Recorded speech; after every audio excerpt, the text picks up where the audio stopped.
अस्सलाम वालेकुम dear viewers, उम्मीद है आप खैरियत से होंगे, अच्छे होंगे। ज़रा सा ये मैं कैमरा सेट कर लूँ फिर मैं आपसे मुखातिब होती हूँ। जी हाँ, तो आप कहते हैं, आपने फरमाइश की है कि मैं अपनी किताबों में से पढ़ के आपको कुछ ना कुछ सुनाया करूँ, वो आपको बहुत अच्छा लगता है। जी, आपकी फरमाइश मेरी सर आंखों पर। और जनाब मैंने सोचा कौन सी किताब मैं उससे पढ़ूँ। माशाल्लाह 28 किताबें पब्लिश हो चुकी हैं, जिनमें ट्रेवलॉग्स हैं, शॉर्ट स्टोरीज़ हैं और कुकिंग की किताबें तो बेहद मकबूल हैं। जहेज़ में मिलती हैं लड़कियों को और तोहफ़ों में मिलती हैं दोस्तों को एक दूसरे से। इसके अलावा कंपनी अपने एम्प्लॉयज़ को मेरी किताबें तोहफे के तौर पर देती हैं, गिफ्ट के तौर पर। ये तो मेरा आंखों देखा जो है ना एक्सपीरियंस वो मैं आपसे शेयर कर रहा हूँ। जी, उसके अलावा आप पूछते हैं कि मुझे अपनी इतनी सारी किताबों में से सबसे ज़्यादा किताब कौन सी पसंद है।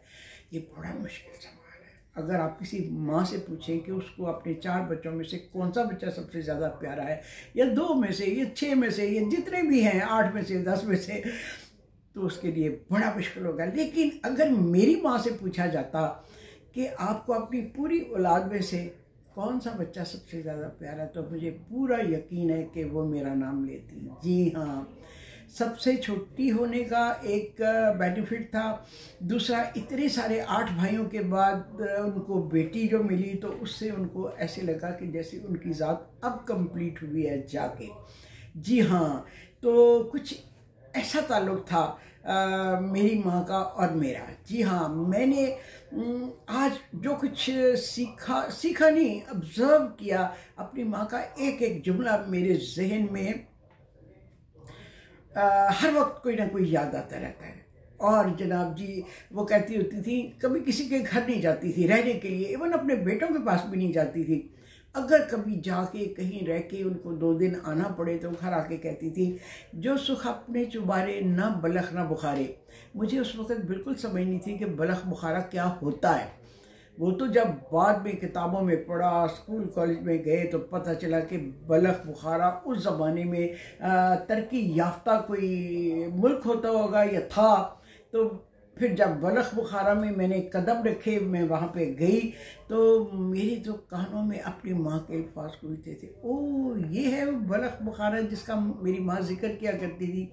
तो मैंने ये सोचा कि उस ज़माने में यकीनन बलख बुखारा बहुत ही कोई हाई फाई मुल्क होते होंगे तरक्की के लिहाज से। बहरहाल, तो बात कहाँ से चली और कहाँ पहुँची। तो बहरहाल सबसे पहले मैंने जो अपनी किताब उठाई, मैं कहती हूँ मैं उठाती हूँ कौन सी किताब, किस में से क्या पढ़ूँ, तो ये मेरे हाथ में ये किताब आई है। जी, ये किताब मेरे हाथ लगी है और इसमें है जवाहरात की माला यानी सफ़रनामा इंडोनेशिया, आंसू या कान का झुमका सफ़रनामा श्रीलंका। तो पहला जो मैंने सफ़ा खोला है वो ये निकला है। मैं जब किसी मुल्क में जाती हूँ ना और वहाँ पे इस्लाम की आमद हो चुकी हो सदियों पहले, तो मैं सोचती हूँ कि इस्लाम यहाँ कैसे आया होगा। ठीक, तो मेरी इसी जुस्तजू का जवाब जो मैंने तहकीक की तो उससे इस तरह मिला, जो मैं आपको कुछ पैराग्राफ पढ़ के सुनाती हूँ। वो इस तरह मिला कि इंडोनेशिया के बारे में मैं लिख रही हूँ।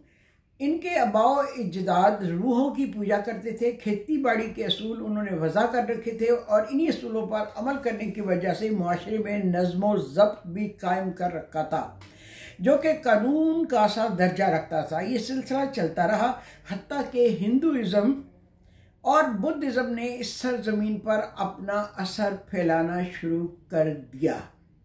क्योंकि पहले से ये लोग रूहानियात पर माइल और पूजा वगैरह करने वाले थे, इसलिए इन दोनों मज़ाहब को बहुत आसानी से अपने अंदर जज्ब करने लगे। ठीक है, फिर इस्लाम ने अपनी रोशनी फैलाई तो तमाम सरजमीन इस रोशनी से मुनव्वर होने लगी। ताहम माशरे में अभी भी हिंदुआना रसूम जारी हैं। जी बिल्कुल इस तरह जैसे हमारे यहाँ भी सैकड़ों साल हिंदुस्तान में हिंदुओं के साथ रहते हुए बेशक मुसलमान होने के बावजूद हम आज भी बहुत सी हिंदू रस्मों को गले लगाए बैठे हैं, जिनमें जहेज़ की रस्म, सर फरिश्ता है। अलावाज़ी शादी हो या मर्ग, हम बहुत सी रसूम ऐन हिंदू तरीके से सर अंजाम देते हैं। इंडोनेशिया में इस्लाम 7वीं सदी के आखिरी हिस्से में वारिद हुआ, जो कि अरब ताजरों की आमद के बायस था। ये एक मुहिमा है कि बुद्धिज़्म और हिंदुइज़्म का इस कदर गलबा होने के बावजूद इस्लाम ने यहाँ कैसे कदम जमाए, मगर ये भी हकीकत है कि वो आया और छा गया। यहाँ सूफ़ी आए जो कि अपने अतवार और फ़लसफ़ा की वजह से मकबूल हुए, और सरबराहान रियासत भी इनसे मुतासर होकर इस्लाम को गले लगाने लगे। तो रियाया भी खुद बहुत ये नया मज़हब कबूल करने लगी। सूफ़ी लोगों में नरमी और बर्दाश्त बहुत होती है। मुझे सूफ़ीज़्म भी बहुत पसंद है।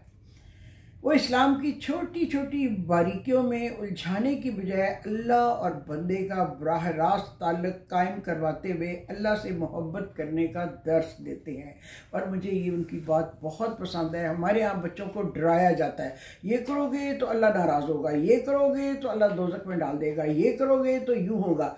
लेकिन सूफ़ीज़्म में अल्लाह से प्यार सिखाया जाता है, मोहब्बत सिखाई जाती है, अल्लाह से दिल की गहराइयों से अल्लाह के साथ बातें की जाती हैं। सूफ़ीज़्म का ये पहलू जो है ना, मुझे बहुत पसंद है। और टर्की का जो सूफ़ी रक्स है, रक्स दरवेश, जिसको सामाज़ैन कहते हैं, वो तो मुझे बहुत पसंद है। वो तो एक वजद सी कैफियत तारी कर देता है बहुत। कभी मैं आपको सुनाऊंगी कि उस रक्स के साथ मेरा ताल्लुक़ बचपन से किस तरह कायम हुआ, और अब जब मेरा ख्याल है कोई 6 बार टर्की गई, उस रक्स को देखकर मेरी क्या कैफियत होती है वो मैं फिर कभी आपके साथ शेयर करूंगी। अभी तो मैं अपनी इस बुक में से पढ़ के ना आपकी फरमाइश पर मैं कुछ सुना रही हूँ। ठीक,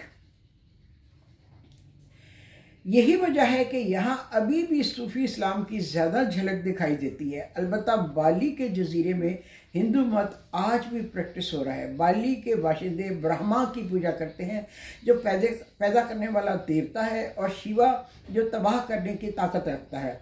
इन देवताओं के अलावा वो एक सुपर ताकत पर भी यकीन रखते हैं। बाली का हिंदुइज़्म इंडिया के हिंदू मत से काफ़ी फ़र्क है। बाली के अपने बहुत से खालिस्तन बालियन देवता हैं जो इंडिया में कहीं नज़र नहीं आते। बाली के हिंदू अवाम अरवा को भी पूछते हैं, और यहाँ मंदिर टेम्पल वगैरह कभी खाली दिखाई नहीं देते।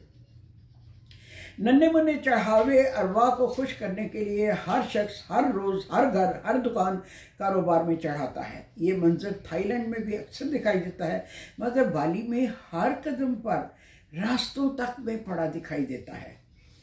और पैदल चलने वालों की राह में भी आते हैं। तजारती जहाज़ों की आमदोरफ्त ने इस्लाम को इन जज़ायर में तेज़ी से फैला दिया था।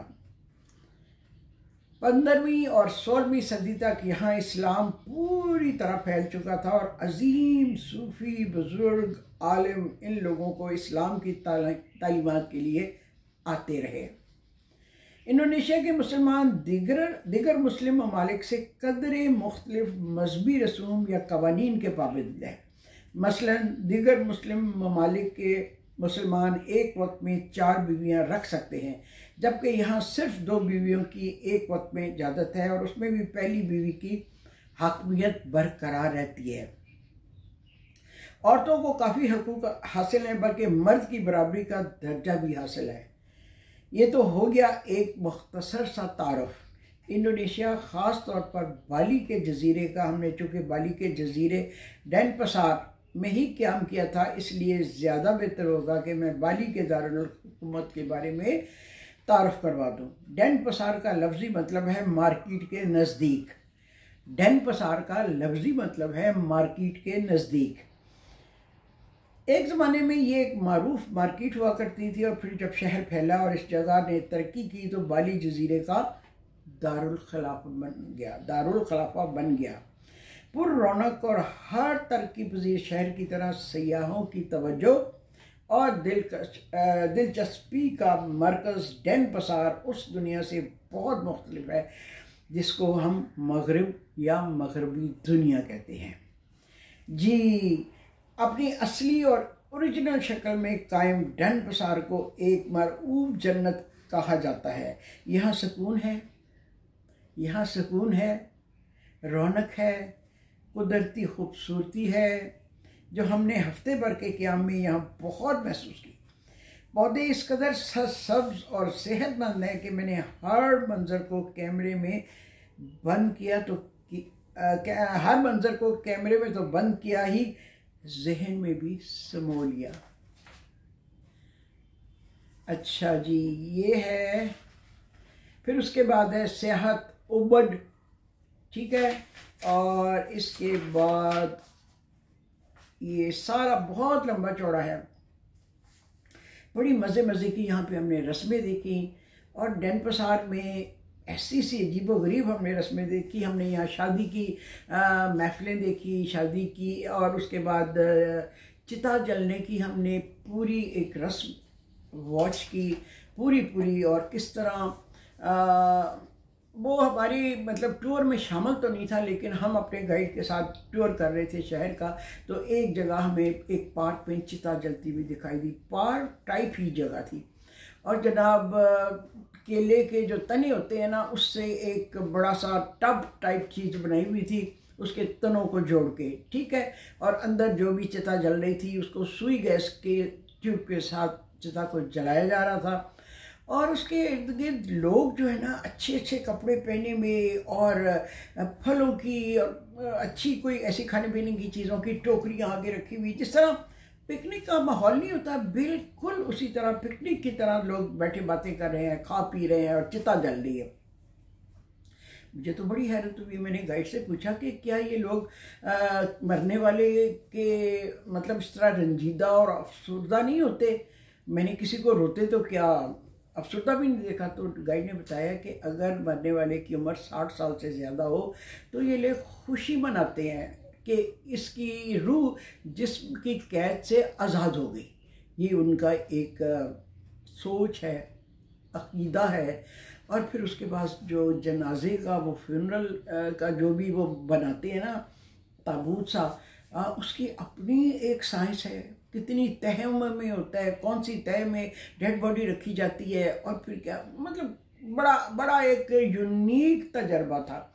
इतनी दुनिया देखी, लेकिन ये जो बाली के इस जगह का जो बाली का दारुल हुकूमत था, दारुल खलाफा था, उसमें जो हमने रस्में देखी वो बिल्कुल डिफरेंट थी। लोग इतनी आजिज़ी वाले कि मैं आपको बता नहीं सकती। पहले दिन जब हम एयरपोर्ट से होटल में पहुंचे और हमने सोचा शहर की सैर की जाए, तो हमने एक टैक्सी ली। बड़ा अच्छा डिसेंट सा बुजुर्ग सा आदमी था और इतनी बड़ी गाड़ी थी, हमने वो ली। वो हमारा तय हुआ $20 में शहर का टूर। तो मैंने पहले ही दिन एक इंडोनेशियन कुकरी बुक ख़रीदी, थोड़ा मैंने वो ख़रीदा, क्या कहते हैं, ज़ाफ़रान ख़रीदा, और ऐसे छोटी मोटी एक आध चीज़ ख़रीदी, खाना खाया और वापस आ गए। वापस उसी टैक्सी में आए, वो हमारा इंतज़ार कर रहा था।